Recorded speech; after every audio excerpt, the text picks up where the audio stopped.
It was very confusing. And that was one of the primary weapons. Like in Quebec, Canada, there was a curfew of 9 o'clock during the COVID situation. So what that really implies is that at 8:59, you're completely safe and the pathogen has a watch and it can tell the time. And then at 9:01, it will then attack. And subconsciously, it lays in this layer of confusion that the government you've been taught to trust is acting so illogically and irrationally and nothing's making sense. It is a tactic that was definitely used against the public during COVID. This is the True Health Report, where critical appraisal fuels true freedom.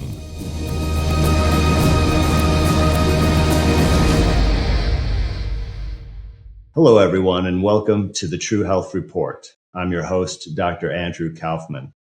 Today, we're going to be talking about a very timely and vital subject for you to understand what's unfolding in the world. And what I'm talking about is mind control. This is a topic I have definitely covered in various contexts, such as talking about the psychiatric experiments as part of the MKUltra and related CIA programs that have occurred and most likely are still occurring. But today's guest, Jason Christoff, is an expert, an analyst of mind control operations going on in the popular culture and media and other sources. And he recently released an excellent documentary that is really good for the whole family to watch called Planet Mind Control. And I urge you to check that out. And we are going to talk today about the techniques, the infrastructure of mind control, and place it in context of our contemporary world and the 24-hour news cycle. So welcome to the stage, Jason Christoff. Doctor, thank you for having me. It's good to see you again. And it was a pleasure seeing you in person down in Mexico. Absolutely. I've been definitely viewing your material over the years, but it's always great to meet in person and feel the energy. And I knew instantly that I wanted to get to know you better and have you on the show. So thank you for taking the time out today. Yeah, always a pleasure. Happy to help educate and try to help give some solutions to what's happening out there today. So, Jason, I thought it might be good to start with just, how did you really become interested in this particular subject and devote your research efforts to looking further into mind control? Well, something inside of me, I really like helping people. And I did own a small chain of health facilities in Canada. And I took some courses from Paul Chek. I think you might know Paul Chek, doctor. Yeah, absolutely. And he's been a guest on the True Health Report recently, actually. Yeah, so I took, the 2 levels of nutrition and the first level of exercise science, and I was prescribing exercise and diet regimes inside my health facilities. And I found people were very adverse to achieving their goals.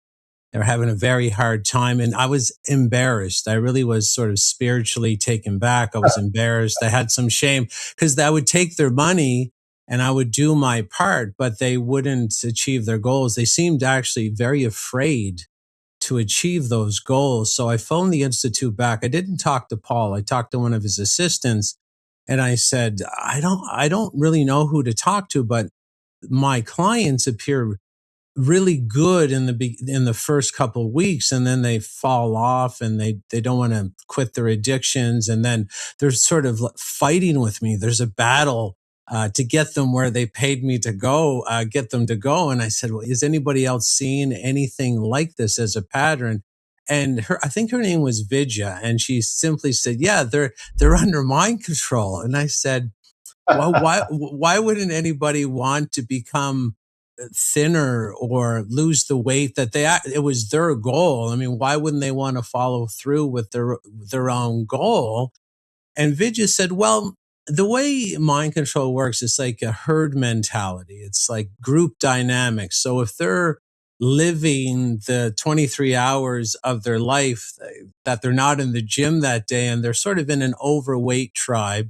There's a big magnetic pull or affinity to blend with that overweight tribe, and that's going to override the 1 hour weight that you put it to the opposite side, or to their goal that they stated. And I said, oh, it kind of makes sense.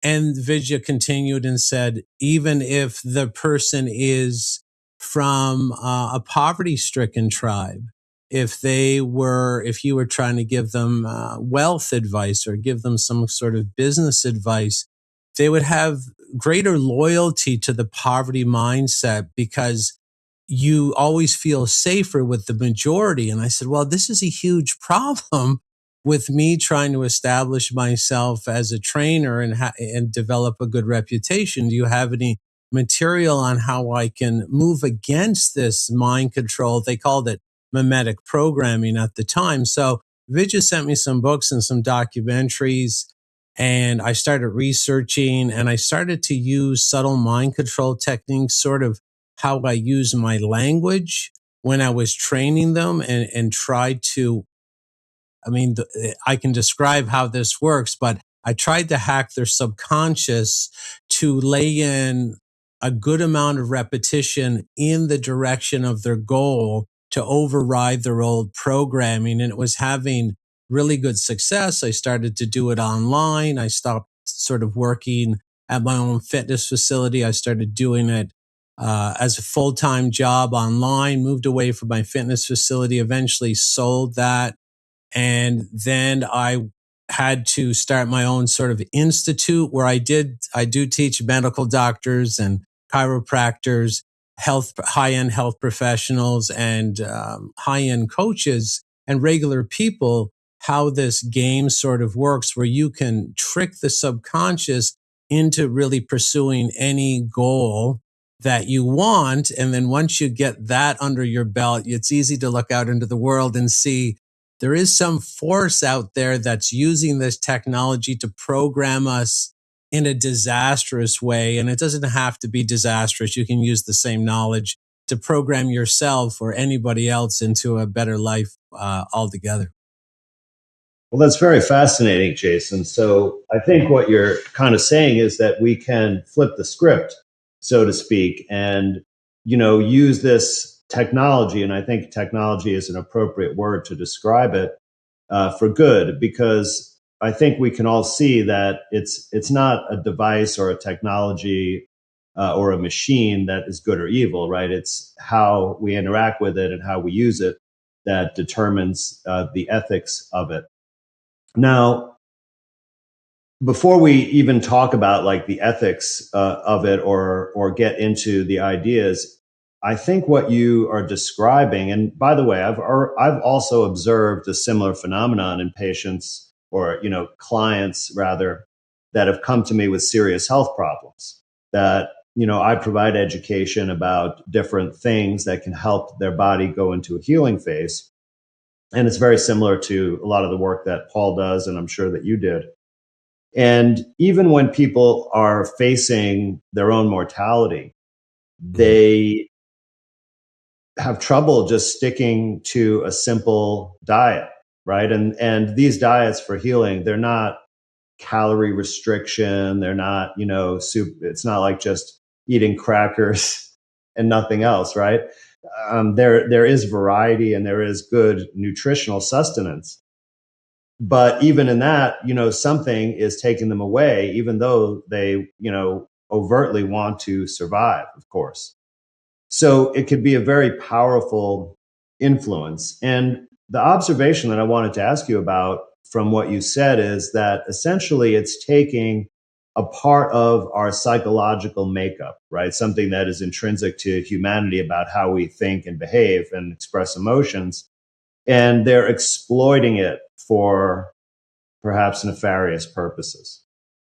Yeah, that's exactly it. We are pack animals. Unfortunately, yeah, some people might get a little offended, but we are pack animals, loving pack animals, by the way. And we find security in the bigger group. And we do have a part of our mind that the subconscious that counts for repetitive content in our environment as a defensive stance or process it takes for keeping us alive. And the reason the subconscious counts for repetitive content is basically it's going to go into the environment, count the repetitive content, because the most repetitive content reflects what the bigger herd is saying, thinking, or doing. And this is all automatic. So the average person doesn't know this is happening. So there's many functions of the body.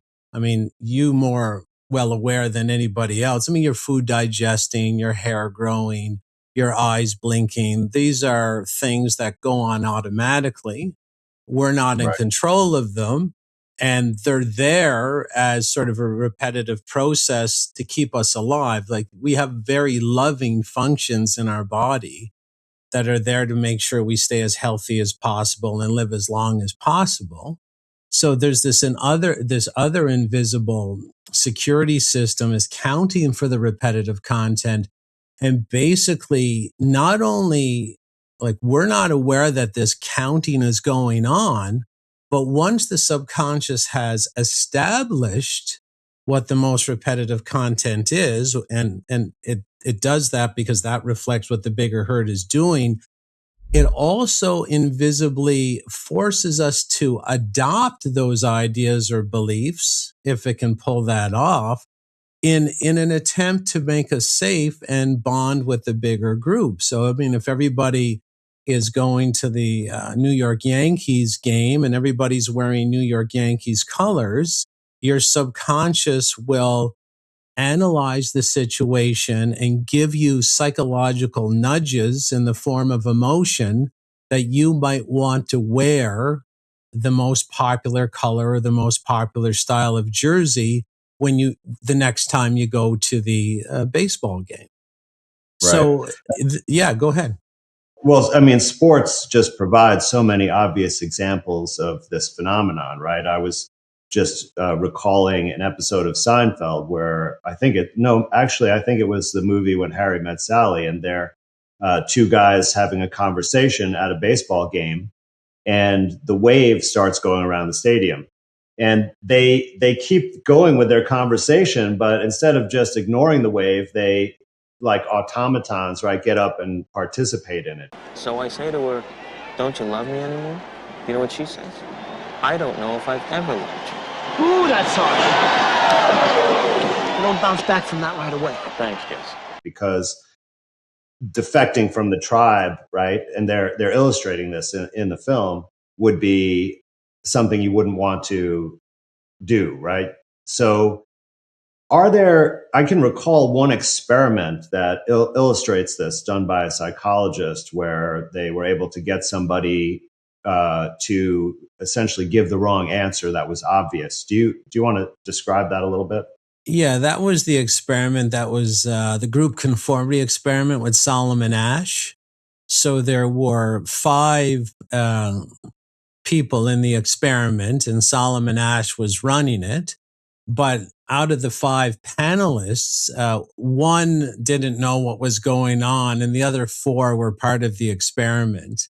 So basically, Solomon Asch had 3 line lengths, like line A, line B, line C, and they were all different lengths.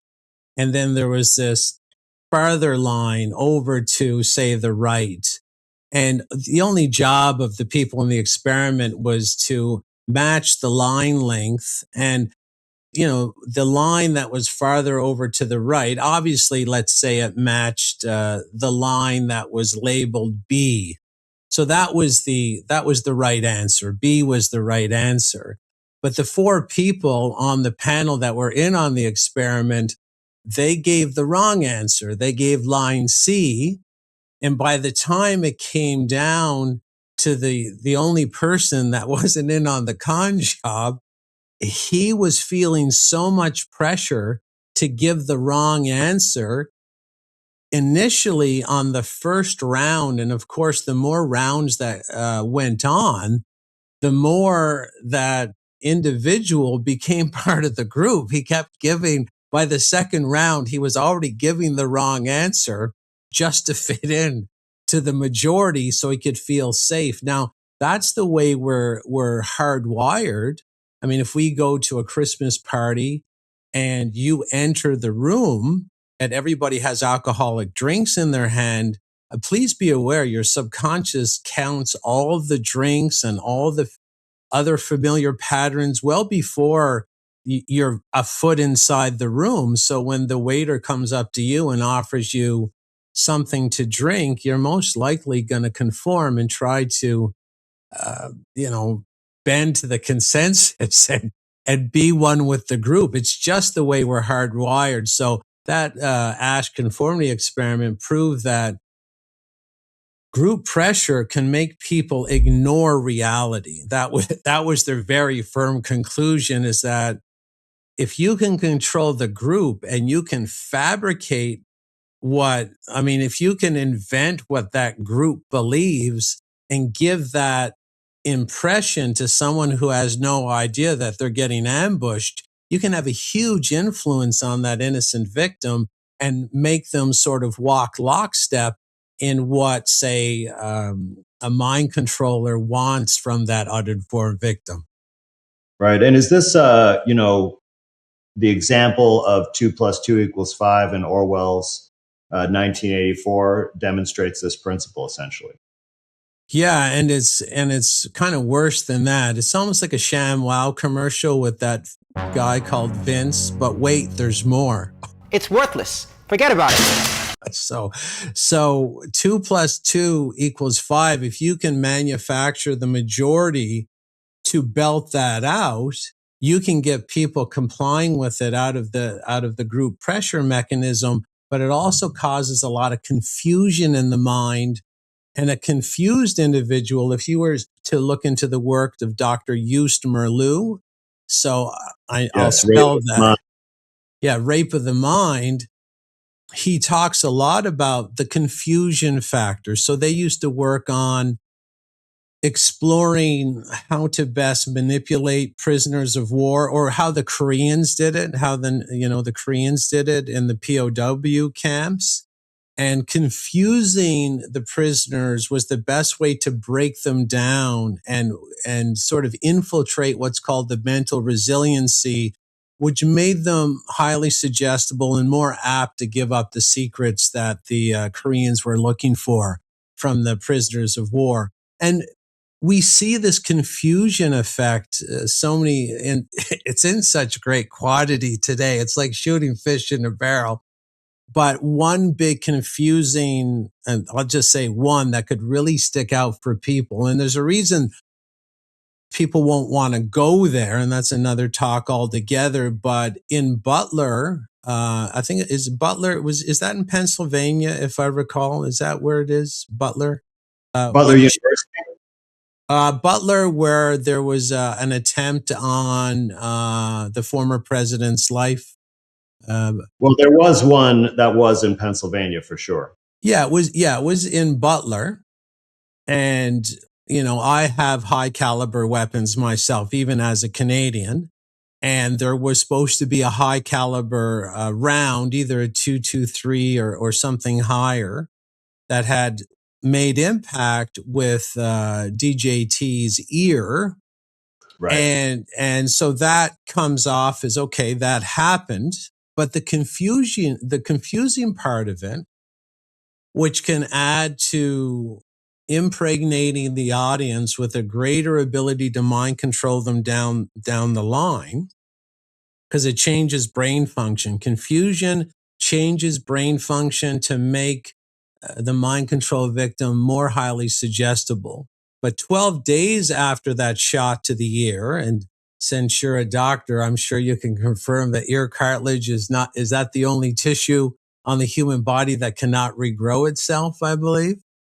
Well, certainly the mainstream says cartilage cannot regrow itself. I beg to differ, but I'm not sure about the ear cartilage, and certainly not without the right approach. But another problem with the ear is that there's very little blood there. So to get nutrients there and take away waste products is a very slow process. It's a slow healing. So 12 days later, after that incident at Butler, the ear was fully healed and with, no stitching. Even if it was plastic surgery, I would assume there'd be some stitching. So it's confusing, and confusion today for me might even be the primary weapon in play where, obviously it's confusing to say someone is for peace and then that they're the opposite of that. And that can send some changes into the neurological equipment to the point where people become highly suggestible because they don't know up from down anymore. There are a lot of examples from COVID. One you just reminded of was the paradox of my body, my choice when it comes to abortions, but you take the shot, roll up your sleeve when it comes to COVID jabs. And also the rapidly changing lockdown policies. Like, for example, the restaurant policy where you have to, they said, wear a mask when you enter the restaurant until you're seated, but then you can take it off because, right, that is obviously confusing because if there really were a risk of, invisible germs, the risk would be there the whole time, not just part of the time. Right. So, and I think there was a group of psychologists that were consulted by the UK government, for example, and also we have similar things that we know about in Canada. I assume this happened in every nation, where they were advising the government about which types of mind control techniques would be effective in getting the population to comply with whatever measures they put forth.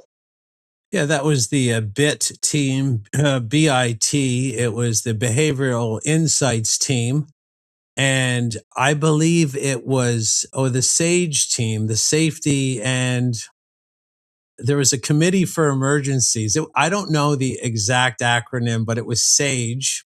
And it was the sort of unit or group that was advising the UK government on what steps to take next in the COVID pandemic, but 95% of the SAGE doctors were behavioral psychologists.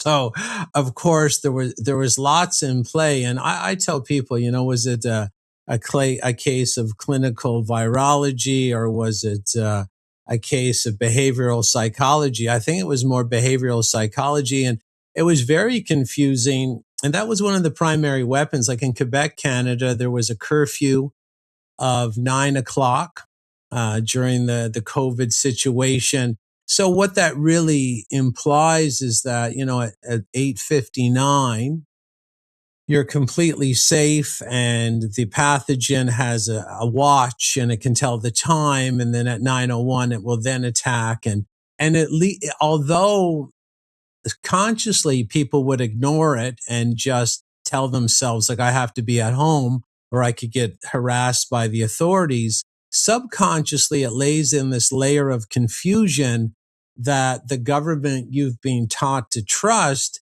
is acting so illogically and irrationally and nothing's making sense. So again, if you read that book, Rape of the Mind by Yusuf Liu, it is a tactic that was definitely used against the public during COVID. You had the bottle shops and the weed shops in Canada were wide open.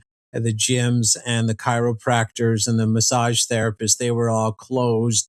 The fast food restaurants were open. So yeah, definitely a lot of the applications are safe and effective, but they're so safe and effective that blanket immunity, legal immunity is given to any manufacturer of said products. So you can see lots of confusing messages, maybe the primary weapon that could have been used. And the group behavior was definitely used at the beginning where they would, I believe they would fabricate the percentages of who complied and who didn't, because it was Edward Bernays that in his book, Crystallizing Public Opinion, he stated the majority is what drives the behavior of the public, but you don't even have to have the majority really exist. You could fake it. You could have someone on the news say that 53% of the population have already complied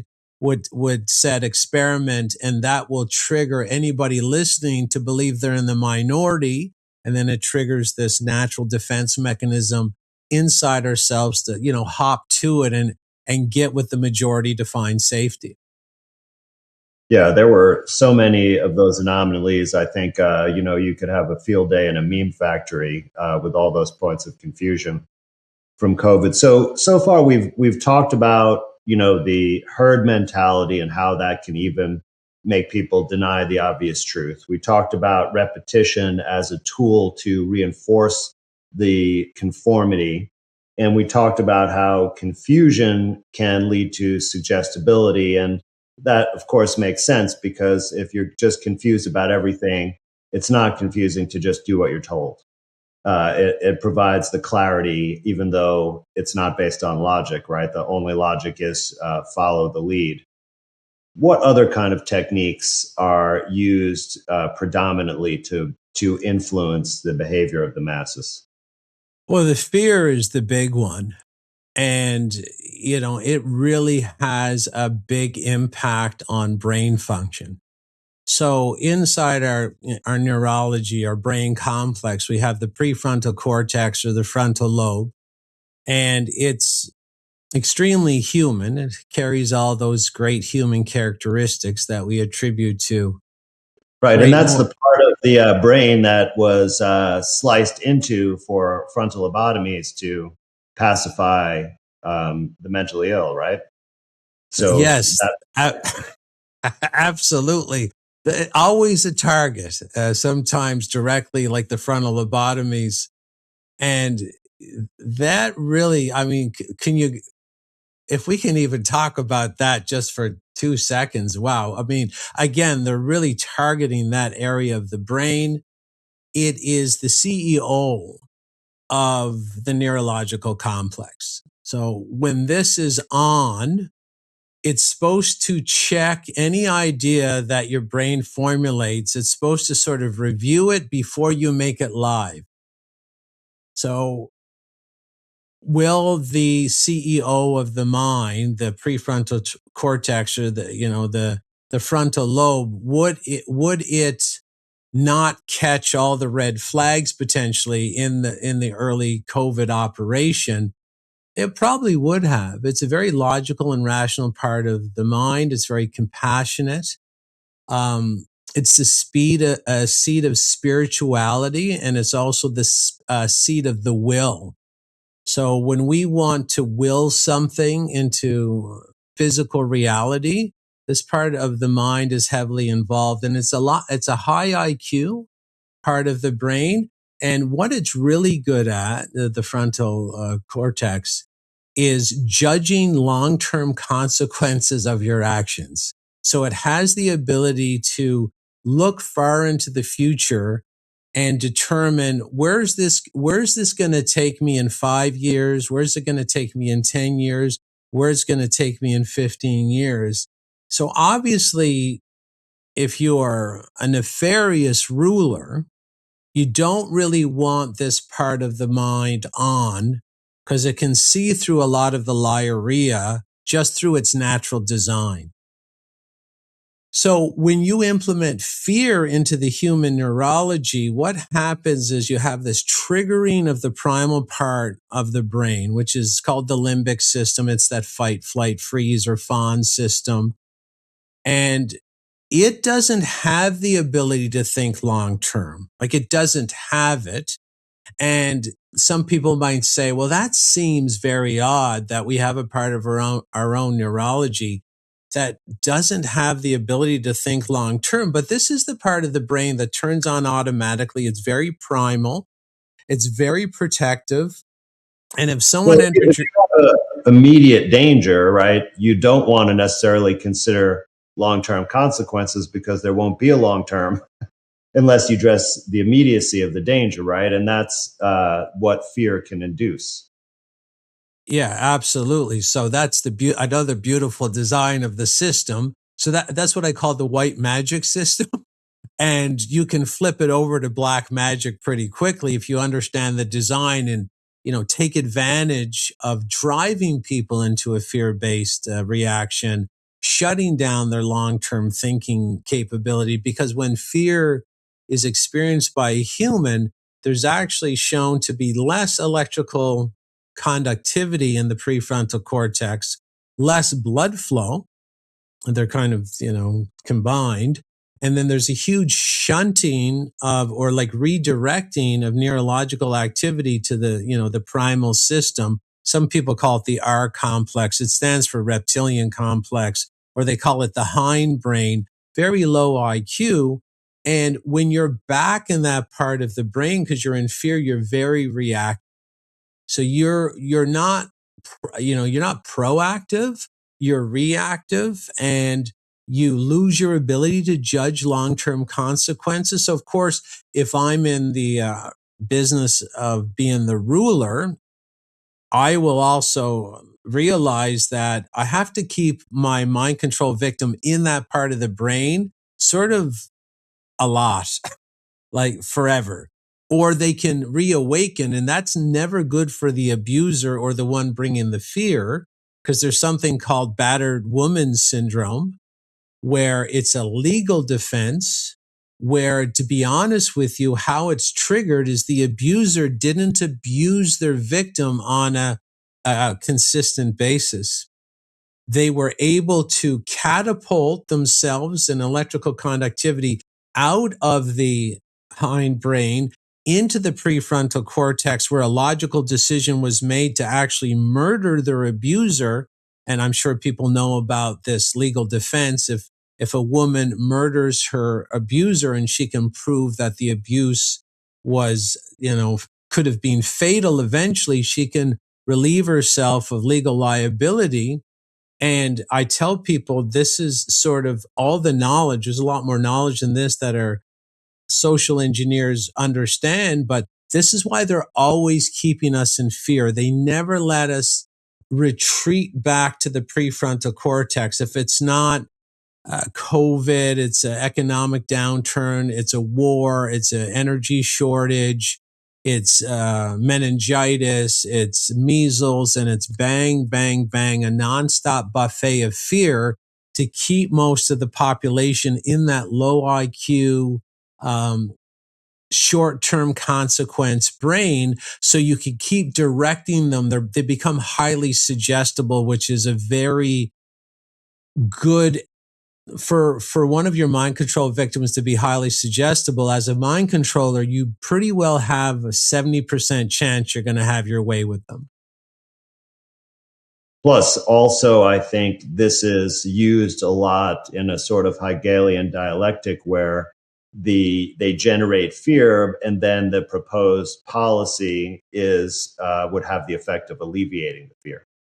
Yeah, and no one wants to be, that part of the brain has its own function when it's in fear, but one of those functions is, how do we get out of this? I don't like being here. This is very uncomfortable. So yeah, the ruling group will start the issue, start the fear, and then they'll always propose their own solution, which usually brings them into the iron grip of the tyrant.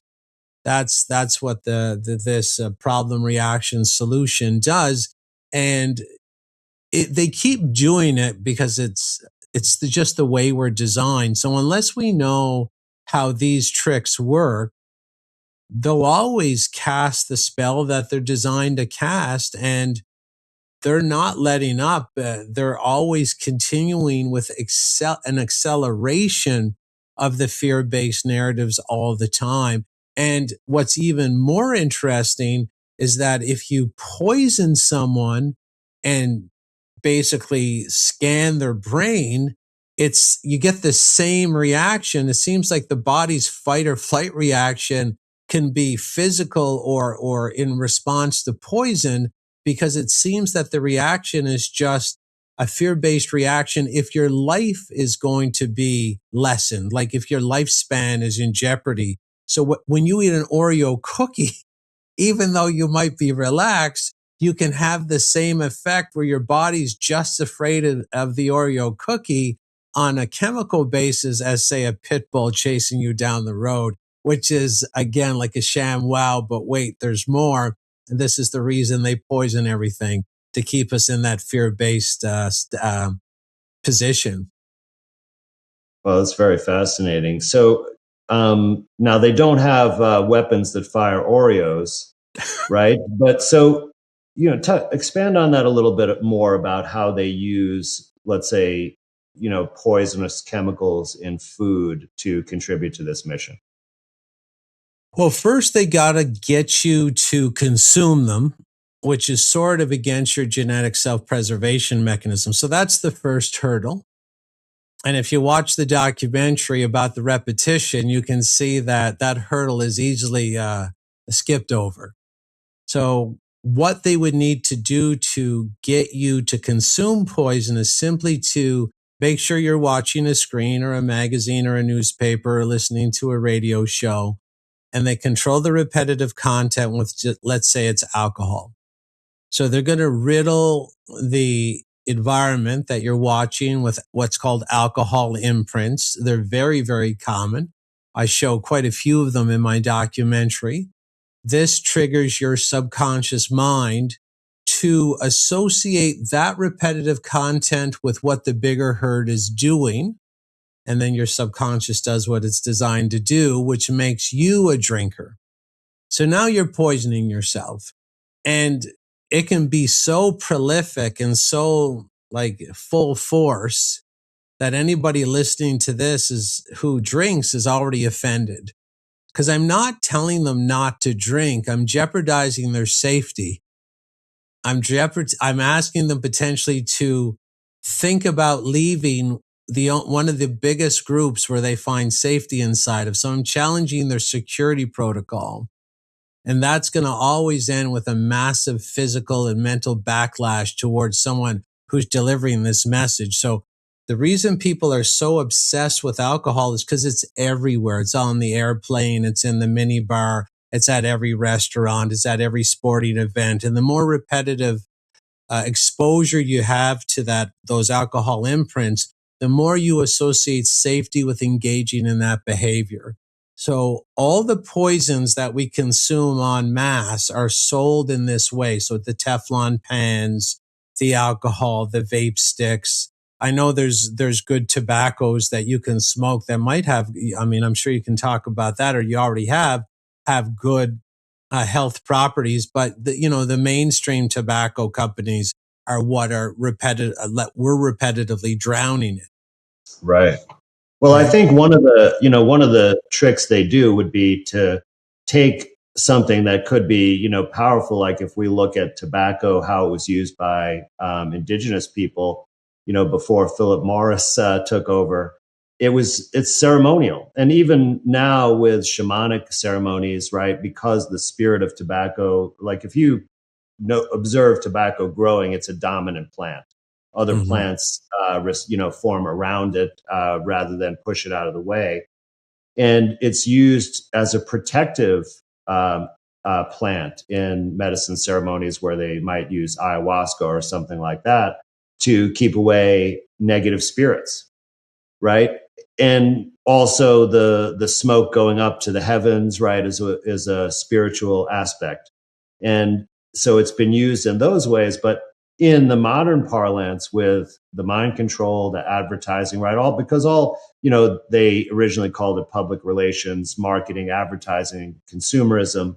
All of those are really psychological tools. It now is something that is, that you're addicted to, that you're hooked on, that you do habitually without purpose or thinking. The plant itself has been contaminated with all kinds of chemicals, accelerants, things to make it more addictive and such. So it's completely been subverted, and the original use and power of it is, virtually unknown and not benefiting anyone these days except for a small number of people. Yeah, absolutely. And whatever someone might be addicted to, and could just be McDonald's or fast food restaurants, the repetitive content has a lot to do with hijacking our group dynamic neurology. So we just feel safer doing what the brain thinks is the most popular thing to do. So now, once the ruling group has got the average person consuming one of their poisons, so the average group understands no one's going to consume all of them. If you consume some of them, that's fine, because you get to this situation, and I explained this with some trail camera footage I saw one time I thought was very interesting. So there was this lone wolf, very strong, and on the trail cameras, and they had a lot of the area of this wolf pack cameraed. They would be video recorded and studied. So it was obvious this big black wolf was the head alpha, and such a strong specimen would sleep sort of this male, this alpha male knew his job was to protect everybody else, would sleep up on the hill by himself and overlook the wolf pack while they were sleeping. And then there was trouble. That wolf would be down and calling on the other male wolves of how to strategize and deal with the threat. But one day on the trail camera, the wolf comes back and it's obvious that it's injured. So now you see the behavior change. So the wolf, the big black wolf's got a limp, and it doesn't want to sleep by itself that night. So you see the wolf with his tail down. He's not so aggressive anymore. He is injured, and he nuzzles his way into the group to sort of say, I'm less now. I'm injured. I'm going to need the group to survive, which basically, I mean, at a eureka moment in watching this, I'm like, weak animals need the group more than strong animals. Yes. Period. So this group of social engineers also knows of this play, this sort of change in behavior if we're injured. So it's sort of like the neurology of any animal can take stock of if we're strong or not at any time. So a lot of humans will say they're strong when they're poisoned, but it's almost like the neurology is very honest and might say, like, sort of an internal dialogue. Okay, Jason, you're not as strong as you really think you are. You drink a lot of alcohol, you smoke Marlboros, you're 40 pounds overweight. And although you talk tough and you got a gun vault of AR-15s and 50 caliber handguns, you're really not strong enough to go against the majority. So if the neurology makes that call that you're too injured and too weak to be the lone wolf, it has a secondary compensation mechanism, which is do as you're told. Follow the group. So they've been poisoning us for 5 or 7 decades before they attacked in 2020. And the primary modality of that attack was the repetitive content to make us have passionate love affairs with everything that was toxic, so that we became like the injured wolf. And this is explained as well by psychology professor Dave Hodges. He was on an interview with Sarah Westall. He's sort of a regular contributor there. And he calls it the mental resiliency. When we're poisoned, we lose our mental resiliency to say no, like to follow morality and ethics, where we put ourselves in this category of we're too weak to push back. So let's just do what we're told is the second defense mechanism. And that's what mass poisoning triggers in a lot of humans, not all of them, because I know some massively poisoned humans that say no and probably would say no to the death. But this group also knows it's a percentage game. It's not 100% here or there. You just want to increase the compliance quotient, they call it, from the average 30%, maybe up to the 60 or 70%, which is probably what they got from 2020 to 2025. Even Paul Chek was talking about some weightlifters who are unhealthy. right? And they physically appear to be strong and healthy, but even many of them are weakened by this chronic poisoning. And it's certainly an area that I spend a lot of time researching and teaching about. So we can see this multi-prong attack where you have the psychological aspect that seems to be played out a lot through the media. And then we have the physical attack played out through, pollution, food, personal products, even pharmaceuticals, of course. And it seems, very organized and methodical how it's played out over time. And I really appreciate you laying out this evolution. What do you think, looking at, because, I recently heard Catherine Austin Fitts say, for example, that, COVID round 2 has started.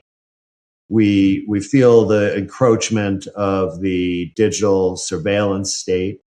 We hear in the news there are issues with energy shortages that are going to lead to, food shortages, right? And my intuition tells me that there is a big operation upon us right now. What are the signals that you see of these various agendas in terms of mind control?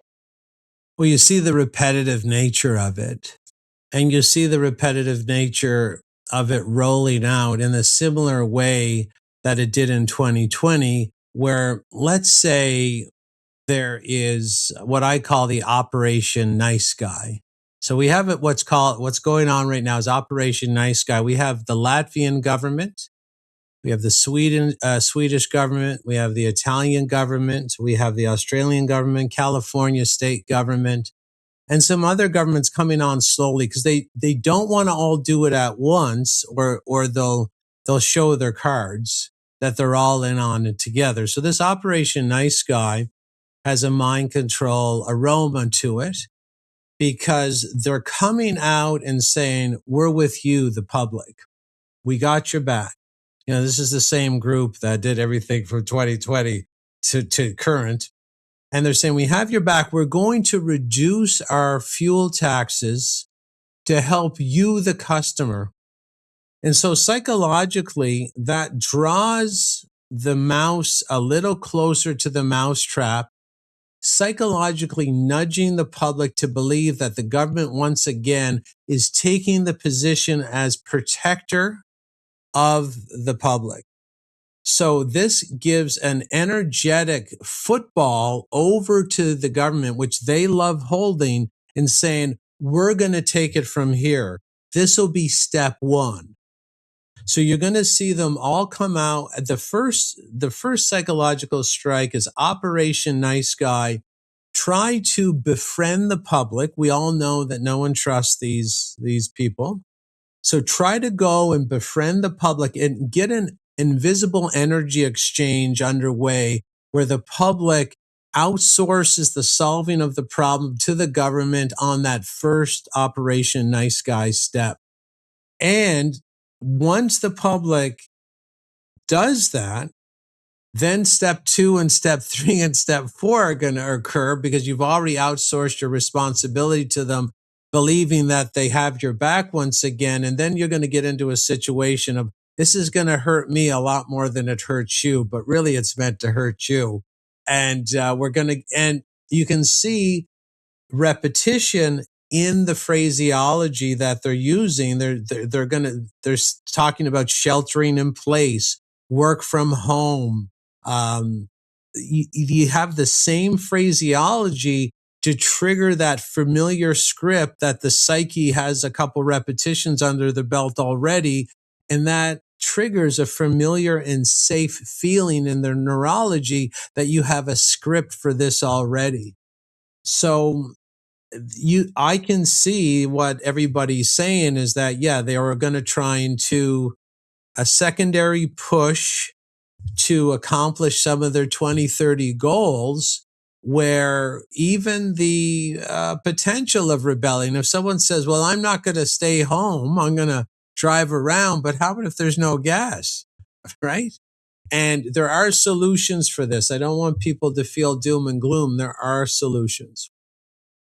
Well, I think that is critical. And of course, that is a big part of what this platform is about. We don't want to just create paranoia, right? Because as we talked about, fear is the opposite of what we want, because we want to help protect you from this. And I agree that none of this is a foregone conclusion.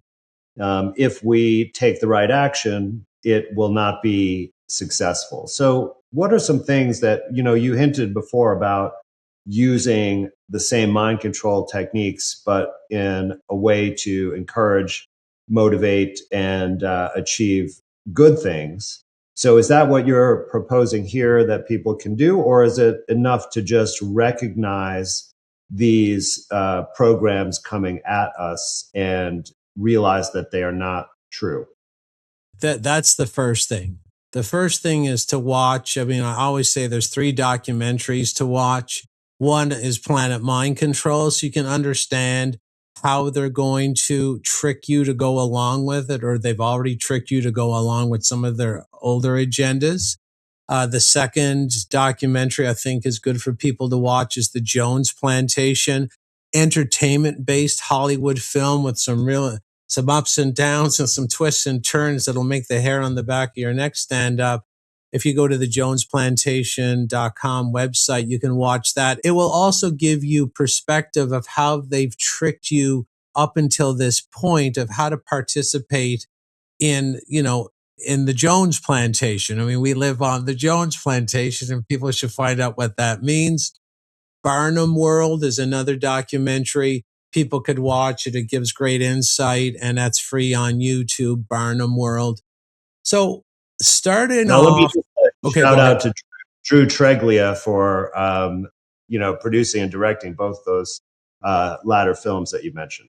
Yeah, So he's great work. fantastic. Yeah, it's great work, and it's just about education at the beginning. And I tell people, even if you want to watch the film drinking a beer, smoking a cigarette, doesn't matter at this point in time, because it doesn't matter. You just got to know how they trick you to get there, because you have to rise up this tension energy so people can react and push back on the system.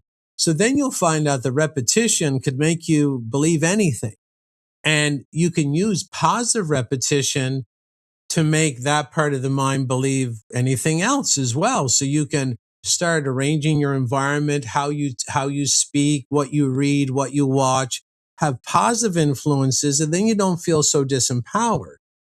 And then you're not so, you can trick the subconscious to believe that anything's the majority, and the subconscious will drag you in that direction. So especially if you're looking for some more money, and you want to prep properly for what the ruling group is planning for you and your family, you might need some extra money. Focusing on a lot of repetition about positive view of entrepreneurship. And then before you know it, within the year, you'll start a small business and start developing a bit more abundance so you can prep properly. But there's ways to take your power back as well. Like yesterday, I'm shopping for a wood stove that has the baking units in it. So I have a stove top on the wood stove. You don't plug it in. I can Right. bake items, and then I can also warm items in the top units of this. So I'm taking my power back off the electrical grid to prepare my own food. So I just took my power back. And if you don't have your power, and if you go to grade 7 physics, and power is neither created nor destroyed, or energy can neither be created nor destroyed. If you didn't have that power to begin with, who had it? They did. The ruling group has your power. That's what makes them powerful. That's what makes them in charge. These are all electrical terms. So if you even have a pocket charger, and I can charge my phone, I took my power back to charge my own phone. Not to say the internet will always be there, but I can charge my phone. I could heat my house with a wood stove. I took my power back to heat my own house. I live right on the ocean, but you can't drink the water. But if I get a distilling machine, I can actually drink the water. I took the power back to distill. I can make my own drinking water. I'm growing myself and my beautiful fiance, which I believe you met at Anarchapulco. She's a farmer, and we have a very large garden and fruit farm. And so we're taking our power back by making sure we have our own food. So, and then someone might say, well, the power might go off. It's okay. I bought this 5,000 watt, or I think it's a 7,000 watt generator, which will power, let the fridge run, let the freezer run, and it's solar powered. So if the power does go off, I take my power back to keep my necessary utilities on so I don't waste my investments in my food. I take my power back. I take my power back. I take my power back. So it's very, very, very important that people be positive with the repetitive influences in their life, but also participate in this process of gradually taking your power back, knowing that when it flows back to you, it's actually getting removed from them. And then if we all do that, they become no greater threat than a drunk down at the bar at 2:00 in the morning that you just push over into the bushes as you walk home. They have our power, and that's the problem. Wow. So very powerful way of thinking about it. And what I think I hear is that, we are dependent on these same powers that are trying to mind control us, make us weak, manipulate us, take away our freedom. But if we can essentially take care of our own needs, right, that is the way that we can maintain control over our lives and our own sovereignty. Yeah, as much as we can. And yeah, it might be a little bit of hard times coming up, but hard times create strong men. So we need some more strong men around to do their part. But this is a great strategy to say, yeah, okay, well, I might feel a little disempowered now, but I can still go out and get a little $39 solar charger for my phone and feel the great power that I just retrieved into my own life and jammed into my own life, so that if the power does go out, I can go out on the front lawn and charge my phone. And if the towers are working, I can phone other people that might have taken the same path and prepared in the same way. So I really think we can energetically flip the script here, understanding this group we're dealing with, without a shadow of a doubt, are black magic energy magicians. And we really need to take our energy back, take our charge back, take our power back, because if it's not with us, it's with them. And they lord over us with that power. And it's time to leave them impotent and castrated, powerless as they've made us.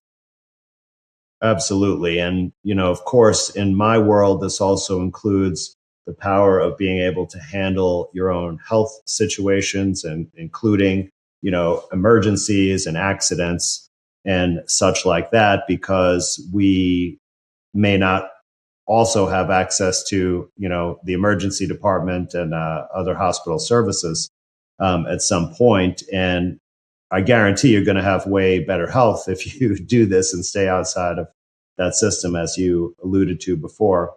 So, Jason, you've given us really some amazing, empowering ideas. What kind of resources? Because I know that you have courses and coaching options. Like, how would what can people take advantage of to help them meet these goals in terms of what you offer? Well, I educate for free. I'm a humanitarian. I want, it's no fun. You can't be healthy, wealthy, and wise when everybody else is struggling. So I want, basically no one wins unless everyone wins. So I will educate for free. I educate for free every day on my social media. I educate for free on my private email system. So if people want to get on my private email, just email me at info at jchristoff.com. I will continually educate you for free about And these let me issues. just say that your emails provide good value. Like you're talking about the solar generator, and I know you just sent out recommendations for the top solar generators. You also introduced me to a researcher who has a lot of good material, David Hughes. So, these aren't sales emails. They really do have value, and I would encourage people to sign up.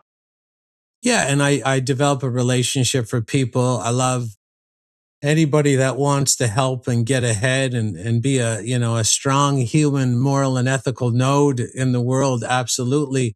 And a couple times a year I do run courses, and that's the time someone will see a minor ad in my email, but it's always at the bottom. I don't try and clutter it up too much. And I do have a business for beginners, sort of a business course for beginners, so people can open their first online business, and we actually got to do it live. It's more like a workshop where we're going, like with this course, you actually get your own website. We're going to show you how to register the URL. We're going to make your website live right on the camera, and we're going to have you custom design it because I already have that software.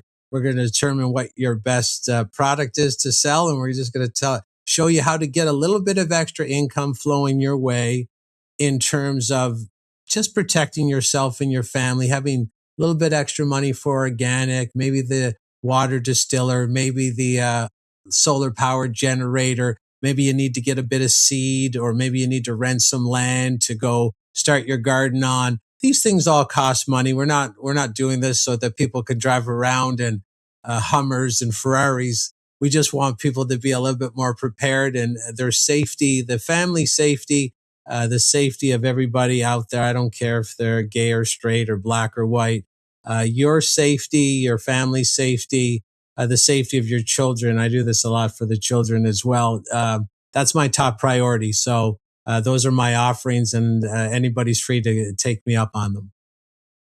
Well, that sounds fantastic. And of course, we'll have a link to all those resources down below. Jason, it's really been a pleasure talking to you. And I really got a lot of validation for some things I already knew, and learned a lot of new important things. And one of the unique aspects you bring, I think, is putting this all together in the macro framework. So thanks so much for coming on and educating the audience today. Thank you for having me on, Doctor. Always a pleasure. Even if you're doing your best to live clean, you're still being exposed. From off-gassing furniture and plastics in your food to synthetic fibers, personal care products, and even medical imaging procedures, especially fat-soluble chemicals. These toxins don't respond to your average detox. They settle deep in your tissues, and you need the right tools to clear them out. That's why I created the Ultimate Detox Protocol, a free 30-day roadmap that teaches you a serious nature-based detox using pine, targeted nutrition, and a focused daily plan. You'll choose the cleansing diet that fits your needs, support your elimination pathways, and take action against the toxin load that's been holding you back. Many people who've done this protocol have reported major improvements in energy, focus, digestion, and even long-standing symptoms they thought they'd have to live with forever. Unfortunately, I can't share the full scope of results people have experienced using this protocol, not on this platform. If I did, the video would surely be taken down. But trust me, it is incredibly powerful. Download it for free at the link in the show notes. Your health is your responsibility, and this is the best place to start. Thanks for listening, and I'll see you in the next True Health Report.